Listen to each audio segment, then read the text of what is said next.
Penny and the Puddles. In this beautiful and colorful town of Willowbrook, it was raining since morning.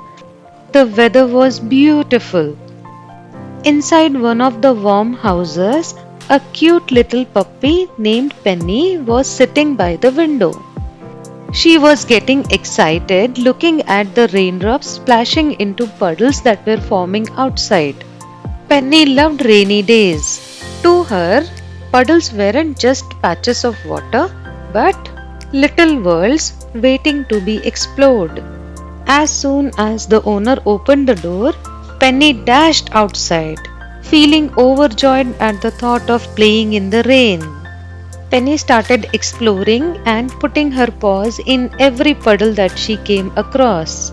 And then Penny saw one of her neighbors, Mrs. Plum, trying to balance an umbrella in one hand and a basket of freshly baked muffins in another. And in doing so, one muffin tumbled upon the ground. Penny gently picked up the muffin and handed it over to Mrs. Plum. Mrs. Plum thanked Penny and smiled at her, and then Penny continued her adventure.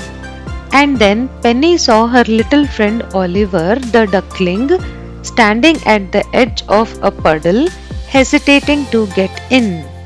"I want to splash, but I'm worried that it might be too deep. What if I sink?" Oliver thought to himself. Penny got an idea, and with all her might, she leapt into the puddle. Water splashed everywhere, and Penny's little paws started making ripples. Encouraged by Penny, Oliver also hopped in. And soon the two friends were playing and splashing water together. As they were playing, Rosie the bunny stopped by to watch them. She asked, "What are you two doing?" "We are having a puddle party," Penny replied. "Come join us." Rosie giggled and joined them.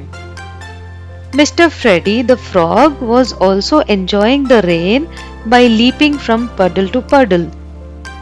He saw the three friends, Oliver, Penny, and Rosie, enjoying and joined the puddle party. And now it wasn't just a puddle party, it was a parade. Looking at the four friends enjoying the rain, all the villagers came outside and cheered them. Now the rain had stopped and sun was peeking out from behind the clouds. As Penny looked up, she saw a big, beautiful rainbow stretching across the sky. Everyone stopped to admire the rainbow. "That was the best puddle parade ever," Penny said, and everyone agreed. This little cute story helps us understand that everyone has a child in them. Do not hesitate to go out and do what makes you happy. You might help or encourage someone to leave all the baggage behind and enjoy life.